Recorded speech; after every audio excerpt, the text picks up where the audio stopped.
Supervisor's Chamber? Oh, on the 29th. Yes. And we hope that you will be able to view this. It will be televised through Channel 14. So at this time, we will go to closing statements, and I'll ask. Yes. Richard Pan, Dr. Richard Pan will give the first closing statement. Is it 1 minute or 1 minute? 1 minute. 1 minute. Thank you. We have an amazing city here in Sacramento, and there's so much promise here, but we need to get our city on track. And we need to have a leader of the city who's a problem solver, who has the integrity to build the trust with the community and with people to be sure we solve those problems. I'm proud of my record of delivering. For example, when I first came to the state legislature, everyone said California's ungovernable. It was on newspapers and magazines. We had a $28 billion deficit. By the time I left the legislature, we had a $30 billion reserve, and hopefully that's going to be used to help buffer this upcoming downturn. The uninsured rate of people who are uninsured in California was stuck at about 17–18%, right? I mean, and for decades, and people said, "Oh, we can't get that down." Well, as a healthcare leader, I worked, and so by the time I left, the uninsured rate is down to 7–8%. All right, those are tangible changes. That's what I'm going to do as mayor, is going to make tangible changes for people. Thank you. Thank you very much. Jose Avina. Well, I'm going to take this minute and this opportunity. Gentlemen, please, if you would stand, McCarty and Hanson. Last night, my voice was suppressed and I couldn't speak at the event. But these two individuals right here gave up some of their time and announced that I wasn't present, and I was in the room, and I thank you guys. That was an honorable thing to do, and I appreciate you for that. Thank you. So, one of the frustrating things, and I'm going to take this opportunity to discuss something. As a Marine Corps officer, I'm forbidden to take any endorsements or sign any pledge because I already gave my oath of office. I swore my allegiance to the Constitution, and that's the only allegiance I can give. So unfortunately, last night I was forbidden from speaking because I didn't raise $10,000 and I didn't have a single endorsement, which I'm legally forbidden from doing because I'm still an active Marine Corps officer in the reserve. So those are some of the situations that I face. I bring to you a different style of leadership. Before you, you have someone you've never seen before. The city has never had a Marine Corps officer nor a military personnel representing it. And for the first time, I bring to you myself. Leadership, maturity, respect, and integrity is what I'll bring. Thank you. Dr. Flo Kofer. Sacramento is a pretty amazing city, but it's also facing some real challenges right now. And we need new leadership.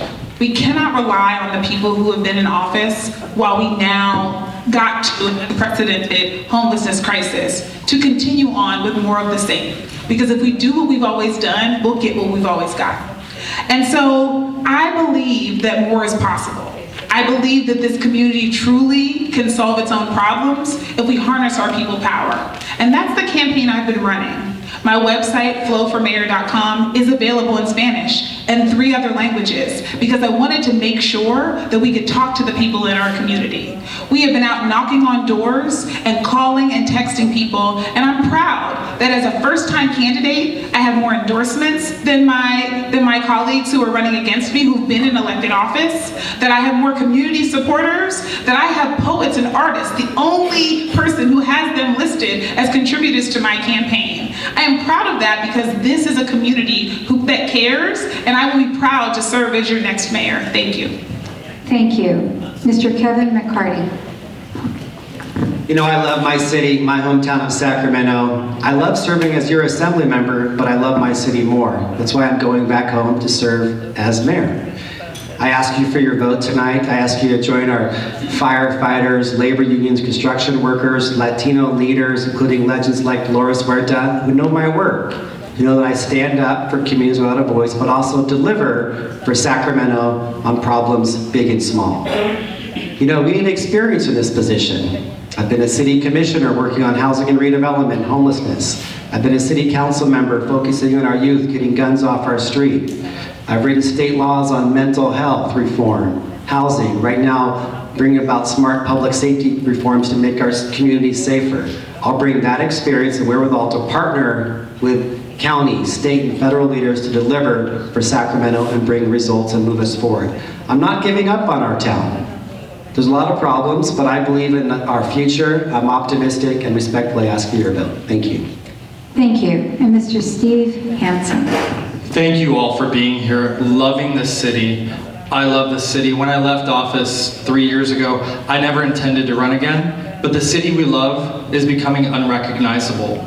We have to rebuild this city, and we have to lead it into its next great chapter as one of our great American cities. And I will work with you, but I will fight for you. I am stubborn and I am relentless, and we have so much to do together. So join me.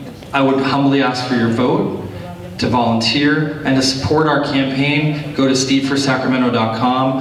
Our team is in the back. You can talk to any one of them. Take a lawn sign. Work with me. Criticize me. But love this city enough to help make sure it is clean, it is safe, and then we're making jobs. Not just doing things for people who are favorites, but supporting the community from the ground up to rebuild the city and pivot it into its great chapter to come. Thank you. Thank you. And I want to thank everyone in the audience this evening for attending tonight.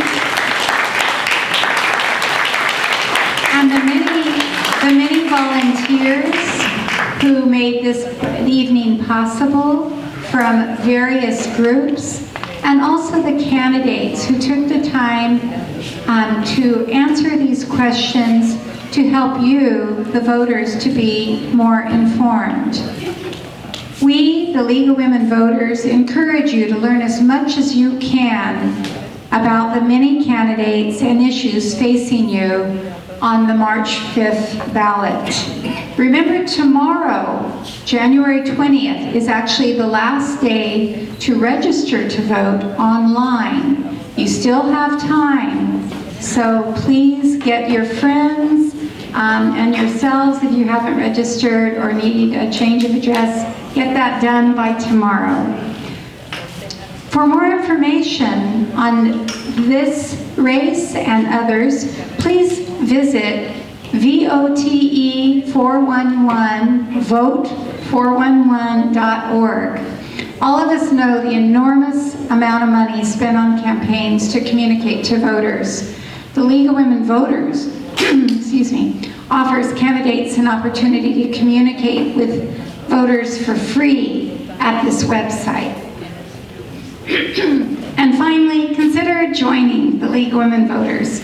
The League of Women Voters is where hands-on work to safeguard democracy leads to actual civic improvement.